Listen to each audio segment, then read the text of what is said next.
Hi Stampers, this is Kathy Winter. I'm an independent Stampin' Up! Demonstrator in Chesapeake, Virginia. And today I'm going to show you how to make this cute card. It's called a sidestep card.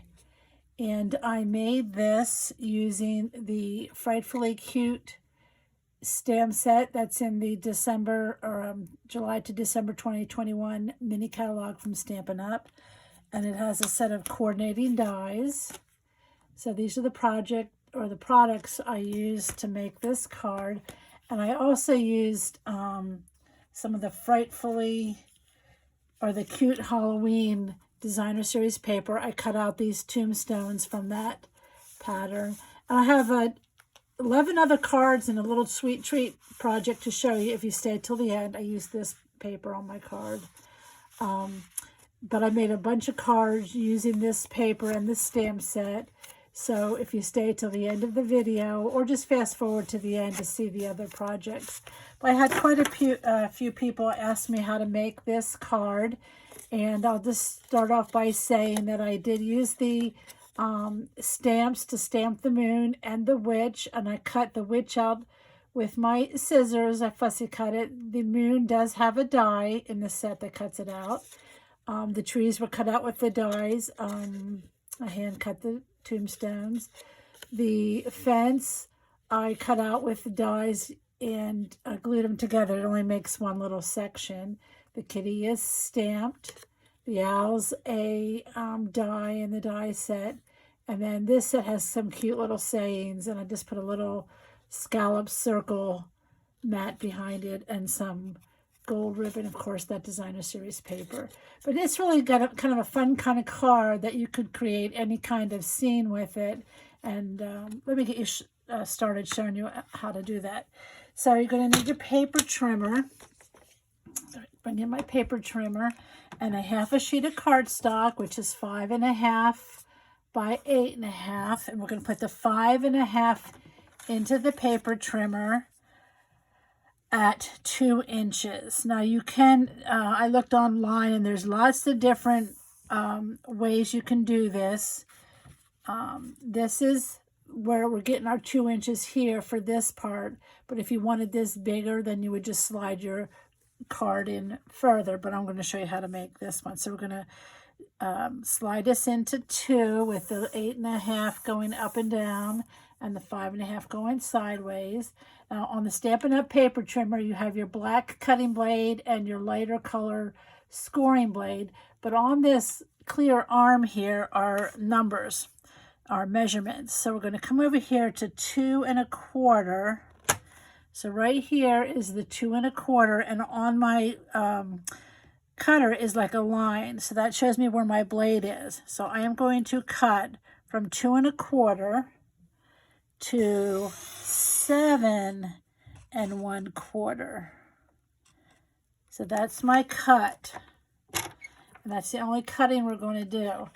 Now, I know that I do my trimmer upside down from a lot of people. So if you do yours differently, all you need to know is you have 2 inches where you're going to do that cut. And now when we do our scores, we're going to score on the wide part. So here's the wide part and here's the narrow part.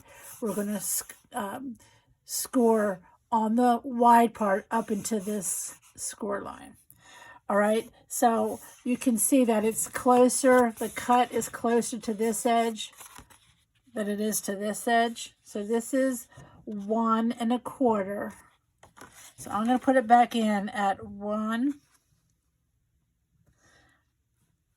1/4. And now I'm going to take my scoring blade and I'm going to score up into, from the bottom up until the cut line. So that's the first one, 1 1/4. Again, it's on the widest part of the card. Now I'm going to slide it up to 2 1/4. And again, I'm going to score from the bottom up to that mark where I cut. So 1 1/4, 2 1/4, 3 1/4. I've seen different measurements, but this one to me was the easiest to remember. So 1 1/4, 2 1/4, 3 1/4. And then we're going to go to 4 1/4, which we're going to go all the way across the card. That's the center of our card. So we're going to score from top across. That's at 4 1/4. And then we're going to go to 6 1/4. And let me open up my arm on my trimmer so I can get to 6 1/4. Okay, I hope that's right. And score just up until that cut line. All right, now that's all there is to it. Now let me show you how this is going to work. So, I want the narrow side on the left. So that's going to be here. And there's that score line that went all the way across. And then down here, you're going to fold it like an accordion. So this first piece is going to fold down, and the next piece is up, the next piece is down, the next piece is up, and then this one is down, if that makes sense. I hope it really does. Now, I didn't bring let me see if I have my bone folder here. I didn't bring a bone folder over with me. So when you do this, you do want to make sure that you get the creases burnished really well, and then you also want to go in here and get these in the back so that it'll stand up nicely. And that's all there is to it. Now, if for some reason you want this on the opposite side, you could do it like this, but see how that's a big piece? So all you have to do is just redo the scores. So if you want it on the other side, here it is on this side, and then the first one is going to go down, and then you just do accordion fold. Down, up, down, up, down. And then you could have it on that side and do your little scene. So whatever works best for you, or if you, when you were scoring it, if it gets messed up, it's not a big deal. The important part is to cut this line here, and then do all your scoring on the wide part. And then the folds are very forgiving if you use your bone folder and burnish them really well. You will not have any problems. So if that helps you make this card, I really hope that will help you. If you're local and you want to come over and let me help you with it, I'd love to do that. Now let me show you, I said I had some cards that I made using the Frightfully Cute stamp set and the Frightful Tags dies. This is what the dies look like. And then this is what I like to cut out all the pieces of them so you can see. And what's interesting about this is the only one that cuts out a shape from the stamp set. It cuts out the moon.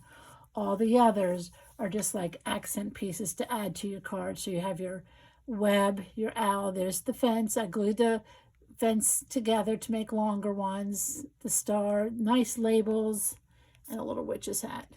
So let me show you those cards really quickly. I don't know if you can see it, but this one uses black glitter paper, which is in the current mini catalog. The hat's also cut out with the black glitter paper, and then the spider is stamped and the greeting is stamped. And I decorated the inside of that one. And then here's one with just some designer series paper and some stamping. Let's see if I did anything on the inside of that. Just put a little bit of decorative paper on the inside. And then here's another one with, it's similar, and I will be honest, I made the mistake and cut the paper wrong. And so I decided to add the spider web up to the top just to save the card and not have to throw it away. I added this spider there. And this is just black construction paper. You don't have to have the glitter paper, but the glitter paper in real life is a real wow. Okay, here's some glitter paper just for a little accent piece across here. Here's some strips of the designer paper. I stamped the witch, fussy cut the witch out with my scissors, not hard. The moon has a die to cut it out, and then the bats are stamped up there in the corner. And then this one is made with the designer paper, the little tag that comes in the die set, the black gingham ribbon, love that. Little spider web in the corner. The potion jars were made using my Stampin' Up markers so I could get the 3 different colors on the one stamp. Same thing with the words. And then this is a gift card where you can stick a gift card in there for somebody. I liked that. Less trickin', more treatin'. So I thought that would be a good little card for a treat to send to somebody. And then here's another one with designer series paper. 2 pieces here, a strip. This piece back here is glitter. And of course the witch's fussy cut, not hard. And then there's a gem. That's actually from the holiday gems in the annual catalog, and that black gingham ribbon. I like to decorate my insides. Here's another option for a gift card. So I use designer series paper, and this opens up this way. The gift card would tuck down in here, and I just wanted to use the to and the from that was in this stamp set. Again, less trick and more treating. And this little label keeps that closed. I thought that was kind of cute. I think this would be, the set's really good too for tags. Now here's one I'm gonna, ooh, I love this one. I'm gonna make another video showing you how to make this. Sky is made with the new blending brushes, and there I have the trees cut out again, and the fence, the bats are stamped. Up here, the stars are cut out with a die, and I slid a piece of cardstock behind there to get them yellow. I just think that's really neat. And then if you can, on the back is where you could write your message if you're going to send that card to somebody. I love that one. Watch for a video on that one coming. And then this is one of the papers, and it's Flirty Flamingo, and I kind of thought it might be good for a Valentine's card. It says Baddie for you. Doesn't necessarily have to be for Halloween, so that could be for Halloween, but could also use it for Valentine's Day. And then here's one completely non-Halloween. The backs of those paper have a lot of black and white patterns that really have nothing to do with Halloween, so I made this really elegant Christmas or birthday card using the backs of some of those papers. And then the little treat that I was talking about, it's a little diaper fold pouch. It uses 1 sheet of 6x6 paper, and you can tuck in a candy bar or 2 and pass out treats that way. So there you have it. Thanks for stopping by, and I hope you'll give this fun fold sidestep card a try.